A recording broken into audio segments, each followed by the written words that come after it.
Hello, I'm the Nostalgia Critic. I remember it so you don't have to. And welcome to the first week of Nostalgia-ween. And you know what that means. You look around in all the stores and what do you see since October? September? Halloween. And also a little bit of, oh come on!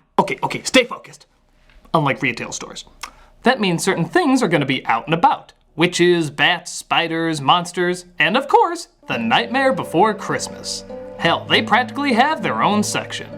Why? Because it's become a staple of the holiday. Everybody immediately goes to this imagery when selling Halloween merchandise. Even more than popular horror films and sometimes even classic horror films. Kids are now growing up looking at Jack Skellington, Sally, Yogi Boogie, and so forth before they even see the movie. It's like seeing Dracula everywhere before you see the movie Dracula. It's kind of become a phenomenon. Even Disney theme parks changed their Haunted Mansion ride to the Nightmare Before Christmas ride. And on top of that, they do it around Halloween and Christmas. That's no small feat, that takes a lot of work. It's crazy how popular this film is. Which is why it's funny when someone who hasn't seen the film finally checks it out after all that build-up, what's usually their response? That was... You all know what I'm talking about. Heck, maybe you're one of these people that experienced it. Someone who saw Nightmare Before Christmas thinking it was gonna be amazing and discovering something not awful, but not what you expected. As its popularity grows more and more, so does the crowd of people with question marks over their heads that just don't understand it at all. So, like a lot of these people, I have to ask the question, is Nightmare Before Christmas really that great? So many people year after year shrug in confusion about why this film is as popular as it is. Is it something they're missing? Or is it another case of nostalgia goggles clouding an idea that wasn't anything that special? Well, the first thing to keep in mind is unlike a lot of other popular films that many people claim are overhyped, this one didn't start out as a hit. That is to say, it wasn't a failure either. It did alright at the box office, but the reaction most people had when they first saw it was similar to what many people have today.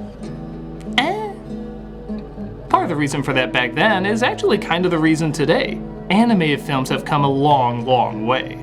This is the time when Beauty and the Beast, Aladdin, Mask of the Phantasm, and many other films were upping the ante on how mature animated films could be.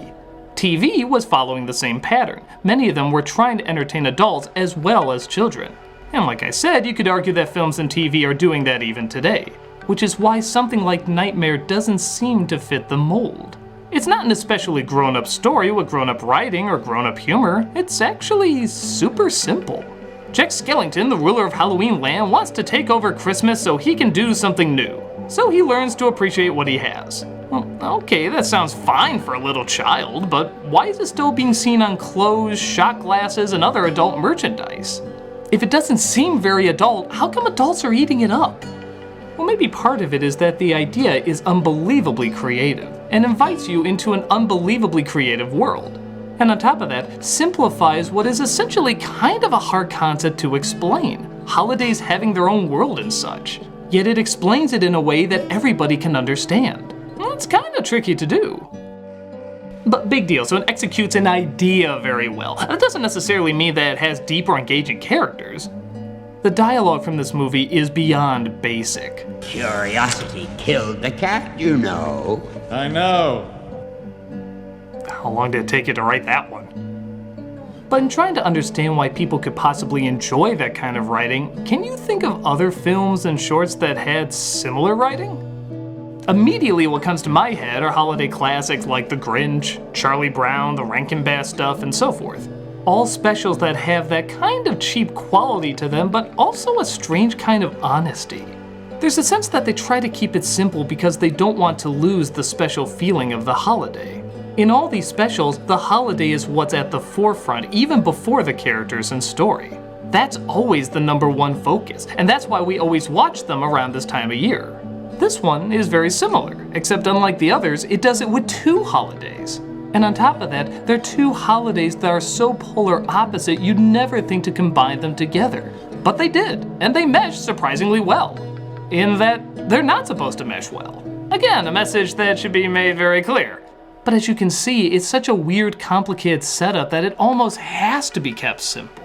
These kind of specials hold up because the words and ideas they use are brief and short, but also important. People seem to appreciate both holidays here because it shows what happens if they were to be mixed together. So it teaches you to appreciate everything in its own unique way, one at a time. But truthfully, that's not the only lesson. It's also about not taking something for granted and appreciating the simple joys of what you have. Again, simple joys. Many great stories about simple joys are told in simple ways, and this one is no exception. It doesn't constantly explain the meaning of the holiday, it just lets you experience it. Even Jack obsesses over what the meaning of Christmas is, and then he realizes it can't be explained, it just has to be felt. Just because I cannot see it doesn't mean I can't believe it! And everything from the breathtaking visuals to the catchy as hell songs to the very easy to grasp characters reflect that. A good example of something similar is Batman. This character has been around for years and has been represented as both complex and simple, but it comes from a place everyone can understand. Bruce Wayne lost his parents and he wants revenge. It's such a simple idea you get right away, yet there's been so many variations of it. Some childishly light, some disturbingly dark. Nightmare Before Christmas is one of those ideas that could, and in some respects is, being retold. It's one of a kind, but there can also be variations. There are plays, concerts, and musicals that all give their own unique spin on the source material. Heck, maybe years from now we'll get variations even more different than the ones we're used to. Maybe there will be ones with more adult jokes, more complex ideas, and more twists and turns. It can do this because it comes from a very simple yet identifiable source. I think that's what people relate to in the story, not just the creativity of it, but the simplicity of it. This is a movie that is very basic, but so is Rudolph, and Christmas Carol, and Great Pumpkin. These are stories that anyone of any language can understand and enjoy. So while it's very easy to see why someone wouldn't get into something so seemingly simple, it's also very easy to see how someone would. Not only has this given birth to a new movement of creepy stop-motion movies for kids that are still being made years later, but they're allowed to tell stories that can be timeless and not have to throw in catchphrases to get a crowd. This is where a lot of that started. And even though it clearly took influence from several other holiday specials, it's still its own unique vision. You take any still from this movie and nobody would mistake it for Grinch or Frosty or anything like that. They immediately know it's Nightmare Before Christmas. That's how strong an impact it has. Any frame is immediately recognizable.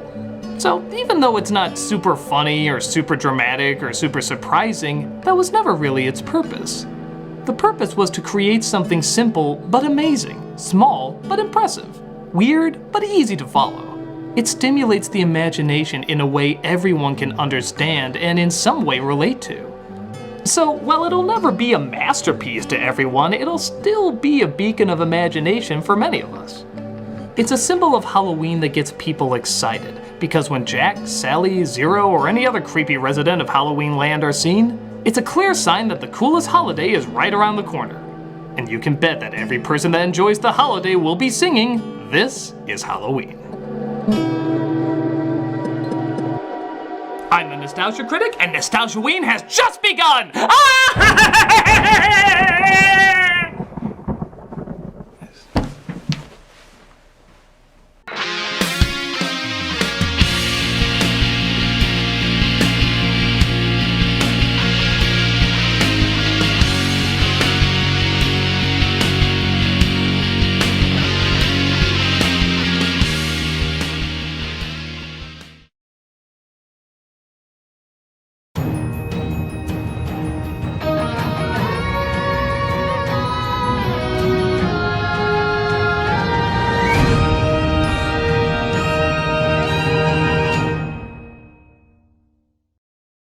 Hey, Doug Walker here, doing the charity shout out. This week we are doing Partnership for Drug-Free Kids. Their mission is to help families struggling with a son or daughter's substance abuse. They provide practical information, tools, and support on their website and through their toll-free helpline 1-855-DRUG-FREE. They advocate for addiction treatment and recovery support for teens and young adults. As a national nonprofit, they depend on donations from individuals like yourselves, corporations, foundations, and the public sector. Their YouTube channel offers stories and guidance to help families prevent and cope with teen substance abuse. There's an especially wonderful video that shows an updated version of the egg in the pan with the this is your brain on drugs, any questions? And yeah, there are a lot of questions. Our youth as well as drugs are constantly changing and we need to be on top of that. This is an organization that helps to keep us on top of that. If you look at their website or their YouTube channel, you can see they clearly know what they're talking about and have such big hearts and want to do everything they can to help these children out. So please take a look, raise awareness, and share what you can with this great organization that wants to make our kids clean again.